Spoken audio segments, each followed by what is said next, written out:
All right, guys, so let's continue on the painted bird. We're on chapter 4. I was now living with the miller, whom the villagers had nicknamed Jealous. He was more taciturn than was usual in the area. Even when neighbors came to pay him a visit, he would just sit, taking an occasional sip of vodka and drawing out a word once in a while, lost in thought or staring at some dried up fly stuck to the wall.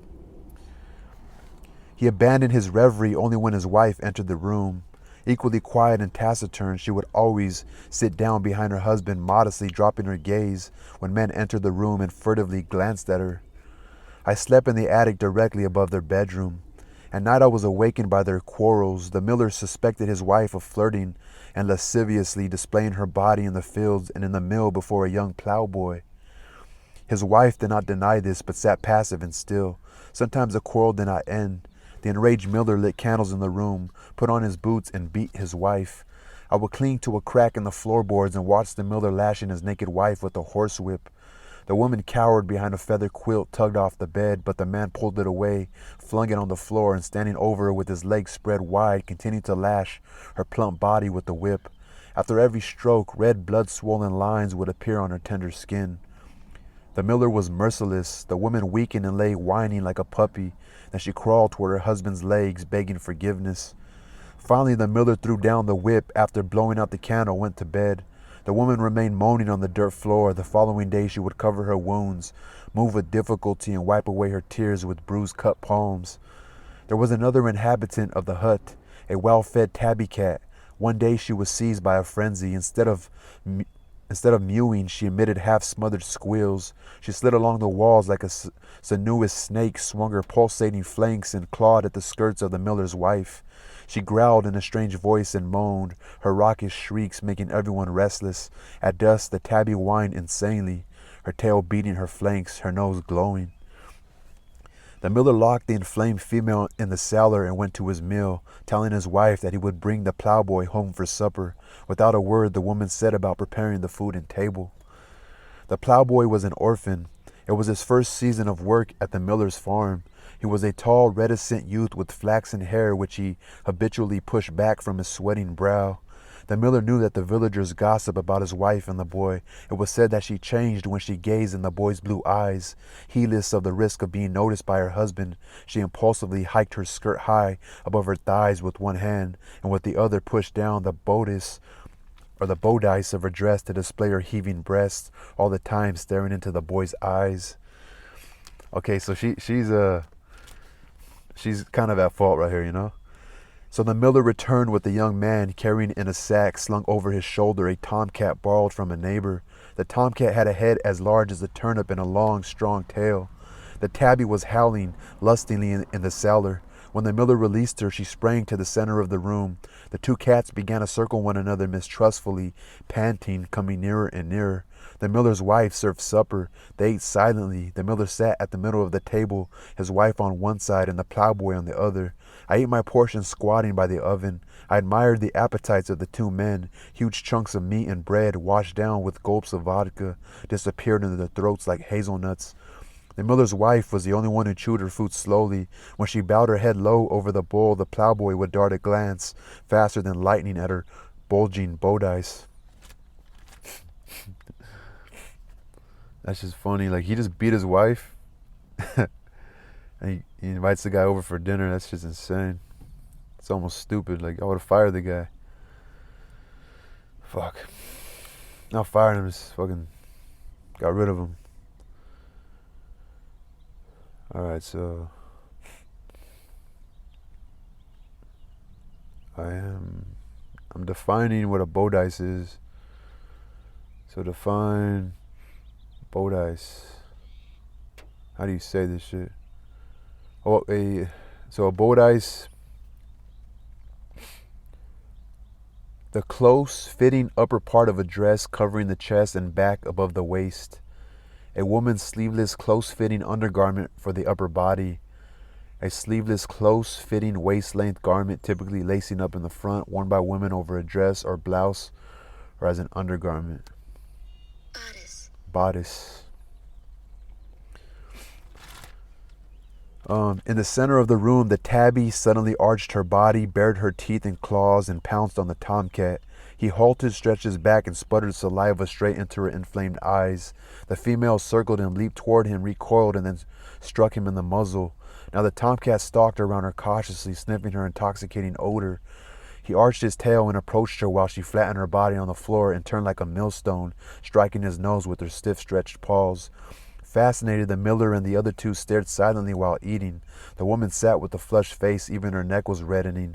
The plowboy raised his eyes, only to drop them at once. Sweat ran down through his short hair, and he continually pushed it away from his hot brow.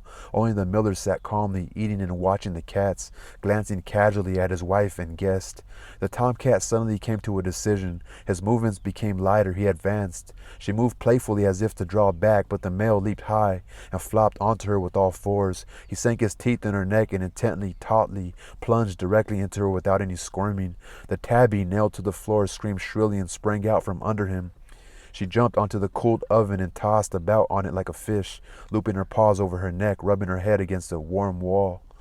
The miller's wife and the plowboy ceased eating. They stared at each other, gaping over their food-filled mouths. The woman breathed heavily, placed her hands under her large heaving breasts and squeezed them, clearly unaware of herself.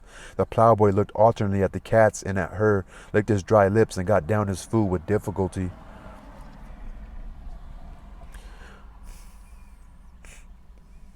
The miller's wife and the plowboy ceased eating. They stared at each other, gaping over their food-filled mouths. I don't know if they're getting turned on by that shit. I don't know. The miller swallowed the last of his meal, leaned his head back, and abruptly gulped down his glass of vodka. Though drunk, he got up and, grasping his iron spoon and tapping it, he approached the plowboy. The youth sat bewildered. The woman hitched up her skirt and began puttering at the fire. The miller bent over the plowboy and whispered something in his reddened ear. The youth jumped up as if pricked with a knife and began to deny something. The miller asked loudly now whether the boy lusted after his wife. The plowboy blushed but did not answer. The miller's wife, breathing heavily, turned away and continued to clean the pots. The miller pointed at the strolling tomcat and again whispered something to the youth. The latter, with an effort, rose from the table, intending to leave the room. The miller came forward, overturning his stool, and before the youth realized it, suddenly pushed him against the wall, pressed one arm against his throat, and drove a knee in his stomach. The boy could not move. Terror-stricken, he was panting loudly and babbling something. The woman dashed toward her husband, imploring and wailing. The awakened tabby cat, lying on the oven, looked down on the spectacle, while the frightened tomcat leaped onto the table. With a single kick, the miller got the woman out of his way, and with a rapid movement such as women use to gouge out the rotten spots while peeling potatoes, he plunged the spoon into one of the boy's eyes and twisted it. The eye sprang out of his face like a yolk from a broken egg and rolled down the miller's hand onto the floor. The plowboy howled and shrieked, but the miller's hold kept him pinned against the wall. Then the blood-covered spoon plunged into the other eye, which sprang out even faster. For a moment the eye rested on the boy's cheek as if uncertain what to do next, and it finally tumbled down his shirt onto the floor.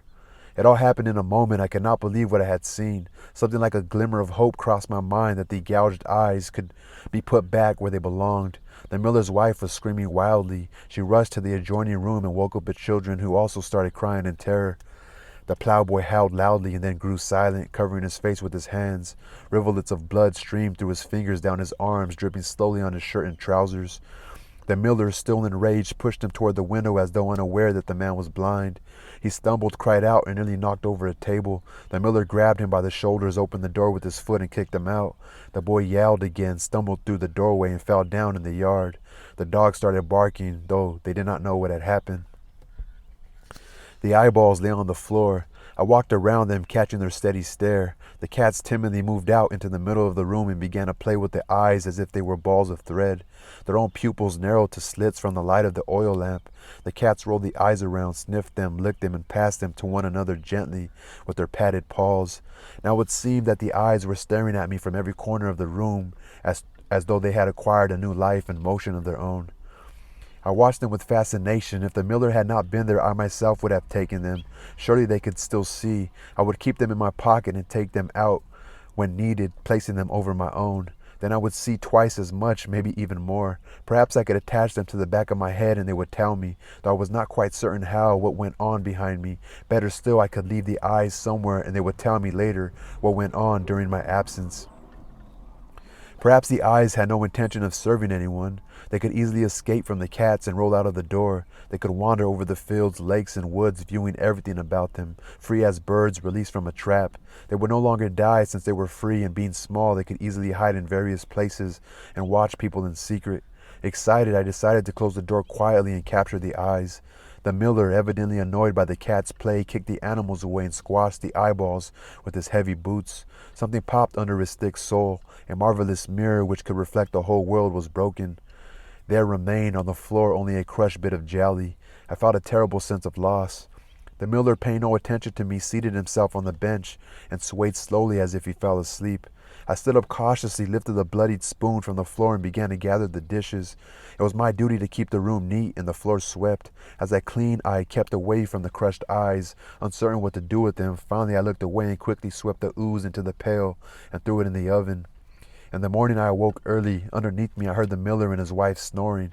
Carefully, I packed a sack of food, loaded the comet with hot embers, and bribing the dog in the yard with a piece of sausage, fled from the hut. At the mill wall, next to the barn, lay the plowboy. At first I meant to pass him by quickly, but I stopped when I realized that he was sightless. He was still stunned. He covered his face with his hands. He moaned and sobbed. There was caked blood on his face, hands, and shirt. I wanted to say something, but I was afraid that he would ask me about his eyes, and then I would have to tell him to forget about them, since the miller had stamped them into pulp. I was terribly sorry for him. I wondered whether the loss of one's sight would deprive a person also of the memory of everything that he had seen before. If so, the man would no longer be able to see even in his dreams. If not, if even the eyeless could still see through their memory, it would not be too bad. The world seemed to be pretty much the same everywhere, and even though people differed from one another just as animals and trees did, one should know fairly well what they looked like after seeing them for years. I lived only 7 years, but I remembered a lot of things.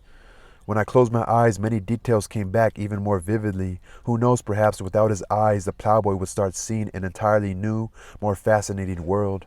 I heard some sound from the village. Afraid that the miller might wake up, I went on my way, touching my eyes from time to time. I walked more cautiously now, for I knew that eyeballs did not have strong roots. When one bent down, they hung like apples from a tree and could easily drop out. I resolved to jump across fences with my head held up. But on my first try, I stumbled and fell down. I lifted my fingers fearfully to my eyes to see whether they were still there. After carefully checking that they opened and closed properly, I noticed with delight the partridges and thrushes in flight. So they flew very fast, but my sight could follow them and even overtake them as they soared under the clouds, becoming smaller than raindrops. I made a promise to myself to remember everything I saw. If someone should pluck out my eyes, then I would retain the memory of all that I had seen for as long as I had lived. For as long as I lived. So he was only 7 years old, man. It's insane. It's insane what the miller did. Damn. It's insane. It's insane.